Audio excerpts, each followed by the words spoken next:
재벌이었던 할아버지가 보낸 그 편지를 읽기 2주 전, 나는 한 통의 문자 메시지를 받았다. K, 할아버지가 너에게 편지를 남겨주셨어. 변호사가 편지를 들고 도쿄로 간다고 했으니까 한번 만나봐. 늦은 오후 잠에서 깬 나는 그 문자를 보고 정신이 번쩍 들었다. 그것은 인연을 끄는 아버지가 보낸 문자였다. 할아버지가 나에게 편지를 남겼다고? 도대체 무슨 편지지? 어젯밤 술을 마신 탓에 나는 머리가 깨질 듯이 아팠다. 대학생인 나는 첫 번째 기말고사를 무사히 치르고 친구들과 코가 삐뚤어지게 술을 마셨다. 이제 막 20살이 된 나는 공식적으로 술을 마실 수 있다는 사실에 그저 기쁠 따름이었다. 아버지의 문자를 읽고 작년에 돌아가신 할아버지의 얼굴을 떠올렸다. 할아버지는 재벌이었지만 돌아가시기 전에 유학생을 위한 장학재단에 자신의 전 재산을 기부했다. 그 장학재단은 할아버지가 설립한 재단이었다. 할아버지는 일에는 엄격했지만 손자인 나에게는 항상 따뜻한 미소를 보내는 분이셨다. 눈을 가늘게 뜨며 웃는 할아버지의 얼굴을 나는 매우 좋아했다. 할아버지가 돌아가신 지 벌써 6개월이 지났다. 어머니와 여동생을 제외하면 나를 유일하게 이해해주는 사람은 할아버지뿐이었다. 그러나 할아버지가 위독하다는 소식을 듣고서도 나는 고향에 가지 않았다. 아버지와 만나고 싶지 않아서였다. 나는 할아버지의 마지막 모습을 보지 못한 게 아직도 마음에 빚으로 남아있었다. 어쨌든 고향인 고베에는 돌아가고 싶지 않았다. 가족들을 만나면 돌아가신 어머니가 떠오를 게 분명했으니까. 몸이 불편해 침대에만 누워있던 어머니, 아버지와의 갈등, 울기만 하는 여동생. 나는 그 모든 것에서 완전히 벗어나고 싶었다. 가족들만 없으면 고베라는 곳도 좋은 도시인데.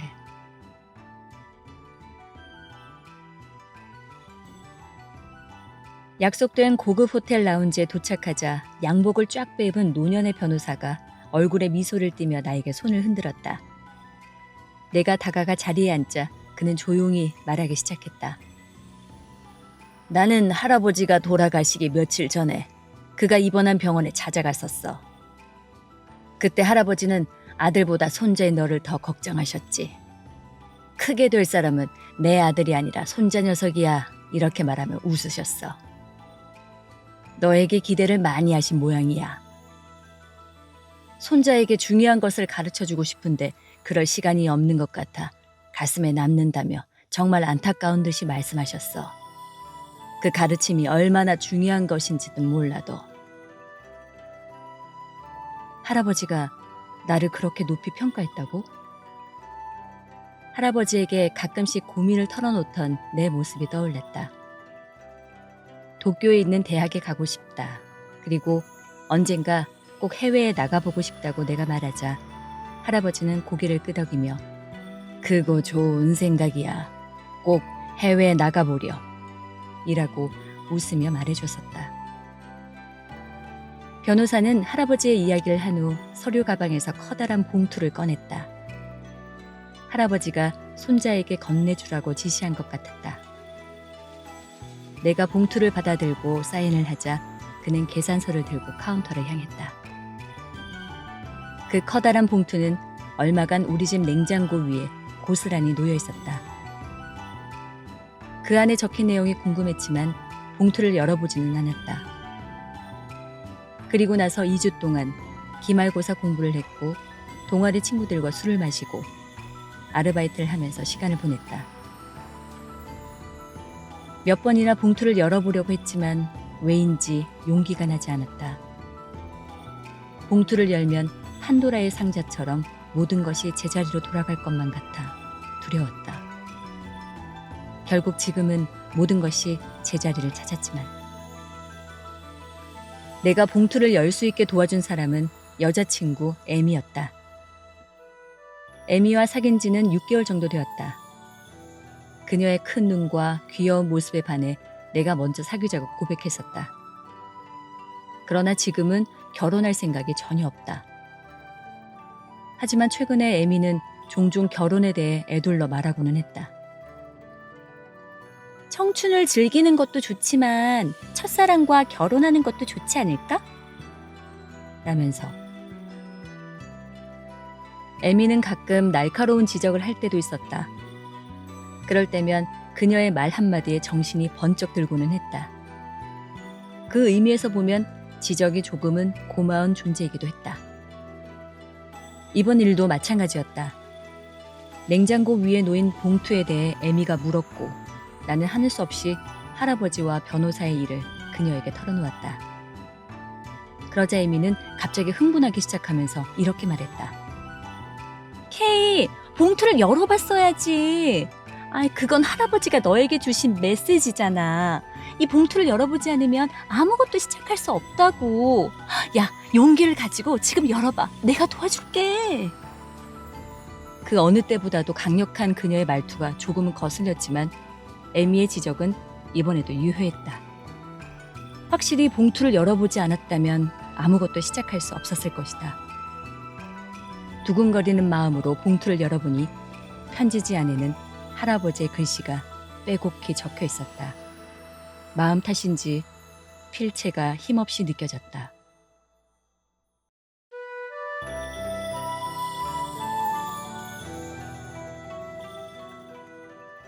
네가 이 편지를 읽을 때쯤이면 난 아마 이 세상에 없을 것이다. 그러나 내 죽음을 슬퍼할 필요는 없단다. 너와 직접 만나 대화하면 좋겠지만 나에게는 그럴 만한 시간이 없는 것 같구나. 너에게 전하고 싶은 말을 이 편지에 적어놓겠다.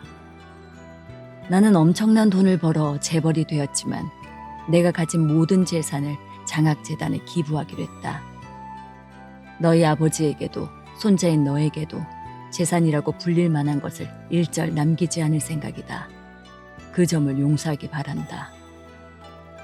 대신에 너에게는 인생에서 가장 중요한 것을 알려줄 생각이다. 네 앞으로 9통의 편지를 보낼 것이다. 그 편지는 고아였던 내가 억만장자가 될 때까지, 즉 80년 인생에서 얻은 삶의 교훈이란다. 내가 살면서 얻은 지혜는 물론이고 겪었던 시련까지 그 편지 안에 고스란히 담았단다. 편지의 내용을 몸에 익히면 돈, 명예, 인간관계, 행복한 가정 등 모든 것을 손에 넣을 수 있을 거다. 필요한 순간에 편지를 순서대로 읽어보길 바란다. 너의 직감이 다음 편지를 읽을 타이밍을 알려줄 거다. 그 직감을 믿고 차례대로 편지를 읽어나가렴.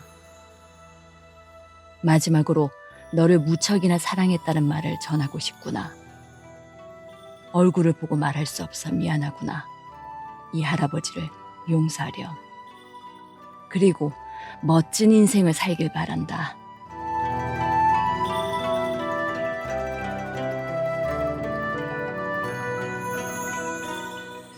영국의 전 총리인 윈스턴 처칠은 돈을 잃는 것은 사소한 것이고 명예를 잃는 것은 중대한 것이다. 그러나 용기를 잃는 것은 전부를 잃는 것이다 라고 말했다. 이렇듯 용기만 있으면, 또한 인망만 있으면 돈은 아무래도 상관없단다. 나는 많은 경험을 통해 이 사실을 알게 되었지. 그러나 돈에는 많은 힘이 있어. 이것 또한 부정할 수 없는 사실이야. 돈에 대해 잘 모르면 하고 싶은 일에 제약이 생기고 감정에 휘둘리게 되고 행복을 놓치게 돼. 그래서 5번째 편지에서는 돈에 대해 중요한 것을 너에게 알려줄 생각이다. 지금 생각하면 그리움만 남지만 나는 돈에 관해서는 실패투성이었단다. 최근 20년 동안은 돈 걱정 없이 살았지만 그 전까지만 해도 나는 매일 돈 때문에 괴로워했단다. 너도 알고 있듯이 나는 사업에 성공했다. 그래서 다른 사람 눈에는 내가 부자처럼 보였겠지. 하지만 실제로는 사업 규모가 커지면 커질수록 자금 융통에 더 많은 압박을 받았어. 수입도 지출도 자릿수만 커졌을 뿐 초조하고 불안한 건 이전과 마찬가지였지. 재벌이라고 불리는 내가 한평생 돈 걱정을 했다면 믿어지지 않을 거다.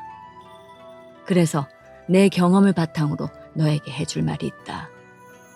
돈의 정체에 대해서 말이야. 첫째, 돈에는 힘만 있을 뿐 선악은 없다. 둘째, 돈은 신뢰해야 그 가치가 완성된다. 셋째, 돈과 마주하는 방법은 선택할 수 있다. 그럼 하나씩 설명해 보마.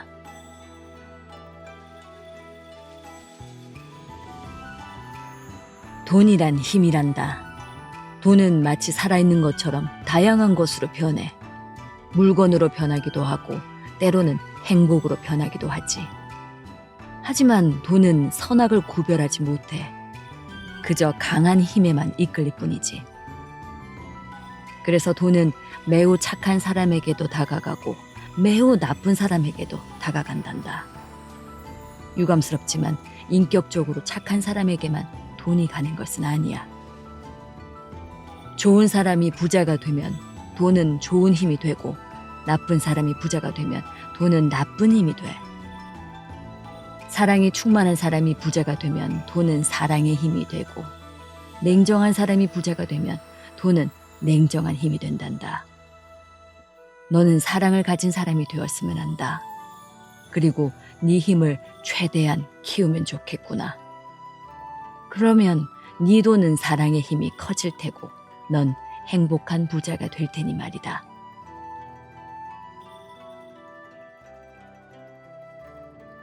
돈이라는 것은 신뢰해야 그 효력이 발휘된단다. 사람들이 돈을 믿지 않으면 그것은 종이 조각이 돼버리지. 국가가 빚을 상환하지 않아 채무 불이행이 일어나는 경우도 있고 전쟁 때문에 돈이 종이 조각으로 바뀌는 경우도 있단다. 이런 일이 일어나지 않도록 바라야 하지만 전 세계를 둘러보면 돈이 종이 조각으로 바뀔 우려가 있는 나라는 얼마든지 많이 있지. 너에게는 돈에 대해서뿐만 아니라 돈을 왜 신뢰해야 하는지 그 이유에 대해서도 가르쳐주고 싶다.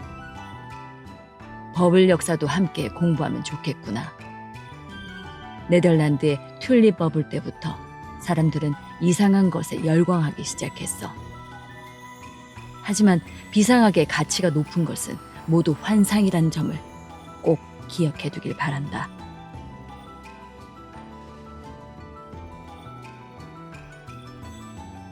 따라서 돈은 인생에서 가장 중요한 것이 아니란다. 하지만 인생을 즐겁게 살기 위해서는 돈을 소중히 다뤄야 해. 나는 돈에 방해받지 않은 인생이 가장 중요하다고 생각했단다. 돈 자체가 인생을 행복하게 만들어주지는 않지만 돈이 없으면 인생이 불편해지는 것이 사실이야. 말할 것도 없이 돈은 인생을 좌우한단다. 사람들은 그 사실을 잘 알고 있지만 돈에 대해서는 진지하게 생각하지 않아. 왜 그런 줄 아니? 그것은 돈과 마주하는 것이 두렵기 때문이란다. 하지만 돈과 마주하지 않으면 돈과 사귈 수가 없게 돼. 돈만 쫓으면 보잘것없는 인생이 되지만 돈과 마주하지 않으면 그보다 더 큰 대가를 치르게 된단다. 즉 한평생 돈에 휘둘리게 되는 거지. 그러면 사고 싶은 게 많아지고 결국 돈이 부족하다며 매일 불만을 갖게 될 거란다. 그러면 부자가 되면 돈에서 자유로워질까? 꼭 그렇지만도 않아. 왜냐하면 돈이 있어도 그것이 언제 사라질지 몰라 전전긍긍하게 되기 때문이야. 돈에서 자유로워지기 위해서는 돈과 행복은 관계없다는 그 사실을 알아야 해.